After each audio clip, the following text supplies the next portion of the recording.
This is my channel. I don't know what song to put. I'ma do a voiceover, cause I sound good.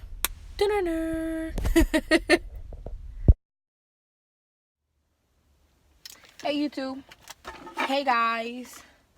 So, oh, there goes my teacher. Is that his wife? Oh, they kissed! Oh, fuck, they're parked next to me. Oh. We're gonna be doing I'm telling you guys about my interview and the whole process from working at Aide. So to begin, the day that I was scheduled, I knew for a fact that they might not need me to wear proper clothes to the interview, but I still wore proper clothes. I still wore something that was needed and all of that, just in case. You know, I like to put my best foot forward, and I definitely did. So I went in. I had the closed-toed dress shoes on with a dress pants and a white collared polo shirt. And I think I wore like a little what do you call it, a blazer?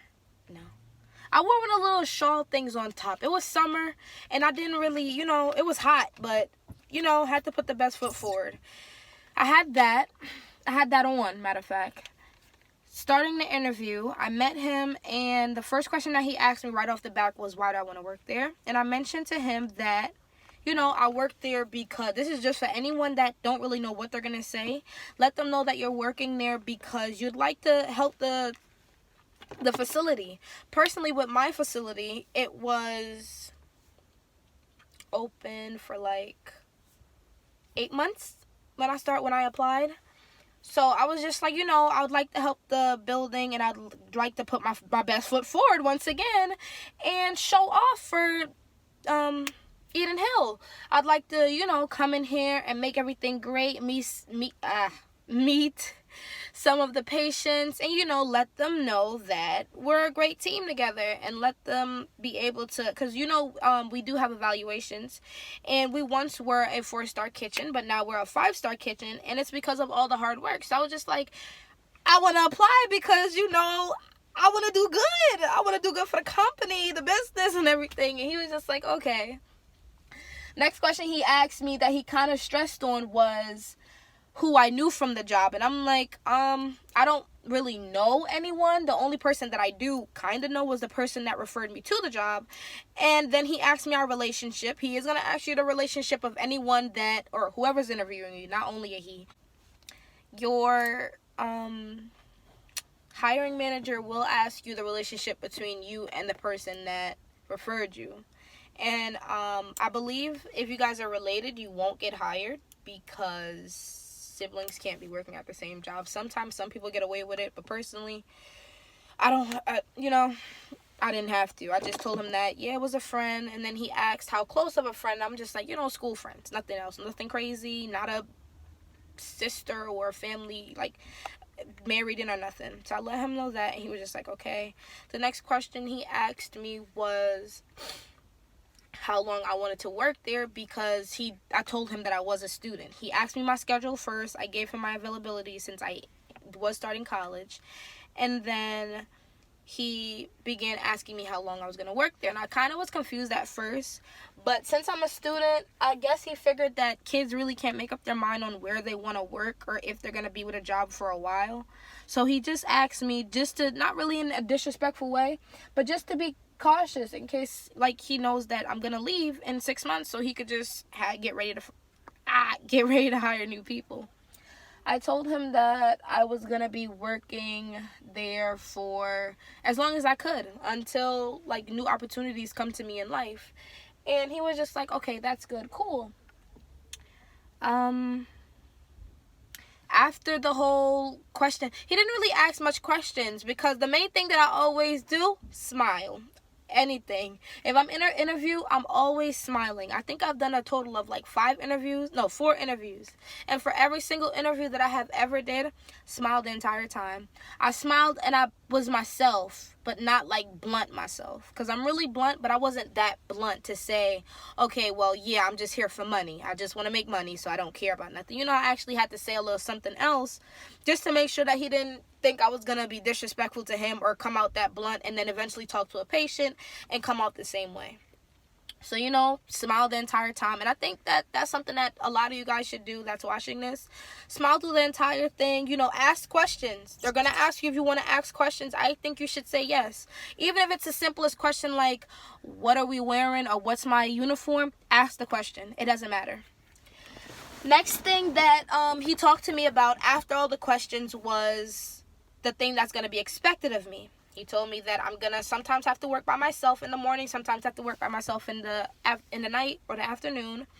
And then he also mentioned that sometimes I will have to go upstairs, take orders for the patients, and, be respectful, learn how to talk to them, learn that all of them have different disorders and all of them need to be spoken to differently, because you might have some people that can remember every single thing that you said because they might be younger or just because they could remember. And then you might have older people that have amnesia or something, or they're just really angry with the world because of their current situation after having surgery from whatever happened. So I did have to understand that, talk to him, and realize that it's true, and I'm going to have to get used to it. I can't really get impatient with anyone if they're taking too long to talk or taking too long to do this or anything to that fact. So, he let me know what I was in for, and I said, okay, yeah, that's fine. The next thing that he told me was payroll. We talked about payroll, the holidays that we have off. We have no holidays off. It is never closed. It's just like a hospital. Patients are in there because they're hurt and they need to recover from things. And there's really no way of saying, okay, well, the entire kitchen staff has the day off. How are they going to eat? So we don't have any day offs. And I was just like, that's fine. We do get extra pay, personally my job, get extra pay for holidays. So I said, okay, that's cool. I think that was it for the entire day. Yeah, that was it. Moving to the next day. He told me to come back in for the next day because I had shots to get done. When I got hired, the next day. Well, yeah, when I got hired, he told me that, and I was like, okay, that's cool. The next day I came in to Eden Hill to talk to him. He mentioned that I'm going to have to get, I think it was 2 shots of tuberculosis to make sure that I'm not, I don't have it. And then I'm going to have to come back a day afterwards or 2 days afterwards to check it. The first time, they insert a little needle subcutaneously under the skin. And, your skin, it'll sometime welt up. Personally, from the first shot that I had, I'm ashy. I had a really bad scar. It's like the darkest scar that's on my hand, right above my mole.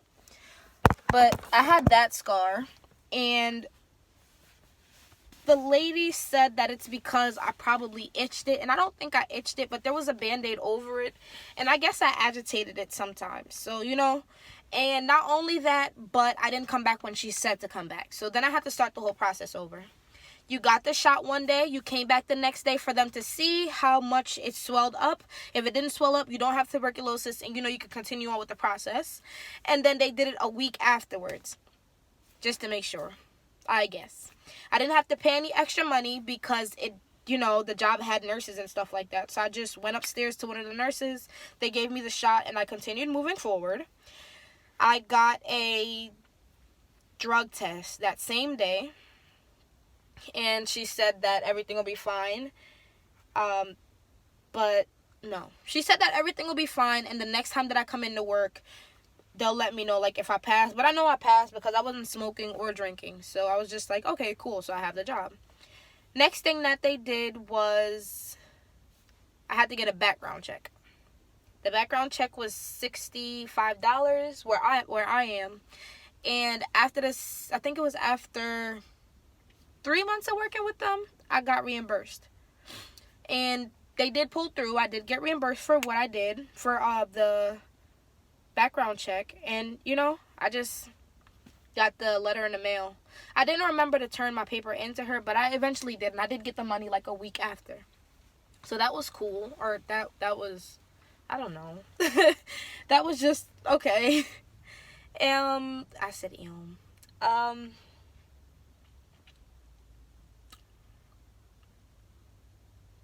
I don't think anything else. I think that was pretty much it.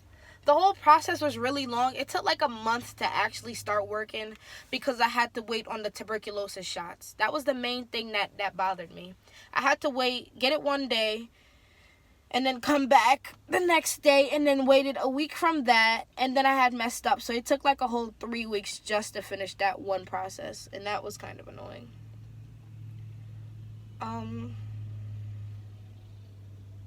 Interview. Whenever you do an interview, honestly, put your best foot forward. Come dressed for the occasion. They always say, since I was in school, dress how the employees that currently work there would dress, but one-up them. Just one step above them.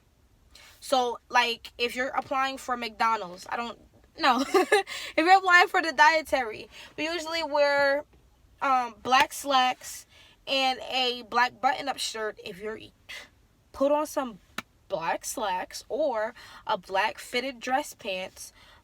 You don't have to wear the non-slip shoes yet, but you could put on a nice little, you could even wear sneakers, honestly. But you just have to pair everything together. And then wear a nice jacket. Nothing with holes, nothing with stain, no baby barf, or whatever the case may be. But put the best foot forward.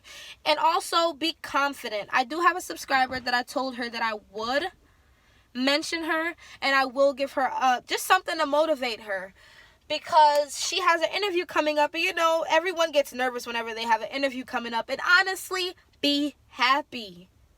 Don't worry about not getting the job. If it's anything, worry about the fact that, I don't even know. Don't worry about anything. If you apply for a job and they call you for an interview, 9 times out of 10, you already have that job in the bag. All you got to do is just make a first impression, and they will love you. Smile the entire time you're doing your interview, and make sure that they know that you're a really caring person. And if you're not a caring person and you just want the money, I guess fake it until the time, I don't know, fake it, I guess. I don't know. Yeah. Best foot forward. And be confident in yourself. Like, really confident. A lot of people might not be confident in themselves whenever they're, like, doing anything else. But anytime it comes to doing something out of the ordinary, just be confident. Nothing will hurt you. If somebody laughs at you, then ignore it. Ignore it. Why? They can't beat you. They can't beat you, baby. Anywho, best foot forward at all times. And make a great impression for yourself, because you never know. You might want, you just never know what might happen. You might think that everything's going to go bad, and then out of nowhere, boom, you got a new job. That same day. And it has happened to me, which is why I'm telling you guys to just be forward and just be persistent with anything that you want. If you want that job, ma'am, my love, lady, gentleman, anybody. If you want that job, go for that job. You will get it. You just have to be confident in yourself and know your worth. And by worth, I mean you better know that you can ace that job and you won't mess up. Whew. Anywho, I have to head to my other class because it starts in about... Cool. Anywho, thanks for watching the video. And please be confident in your staff. Please be confident in yourself and know that you can get a job. Not only that, but being a dietary aide is really, it's easier than what it seems. It really is. The main thing that you have to do is just prep food. And by prep food, I mean get everything ready for the patient so that they can get it at breakfast, lunch, and dinner. That's it. Make their drinks, make their desserts, call the food, put it on the tray, and that's it. Everything that you pretty much need to do is on the video. The 3 videos that I show, part 1, part 2, and part 3. So get out there and go get a job as a dietary aide.